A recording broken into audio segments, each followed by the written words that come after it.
Iba't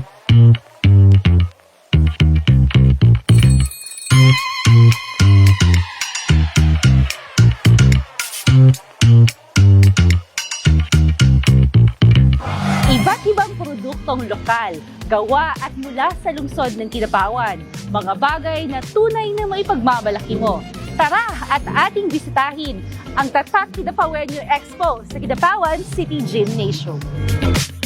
Tampok rito ang mga produktong pang-agrikultura ng mga magsasaka sa lungsod, maging ang mga pasalubong products mula naman sa mga maliliit na negosyanteng Kidapawenyo.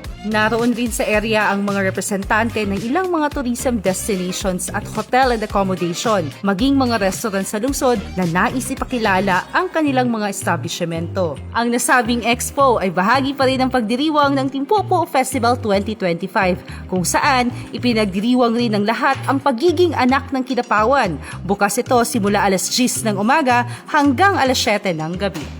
Nagpapaanyaya ang lokal na pamahalaan ng Kidapawan na mas kilalanin pa natin ang lungsod sa mga produkto, mga mamamayan nito na tunay na may puso at pagmamahal na Tatak Kidapawenyo. Mula sa City Gymnasium kasama si Ayan Fabulagan at Jalay Kakit Gadensyal, ako si Zel Galiote ng City Information Office.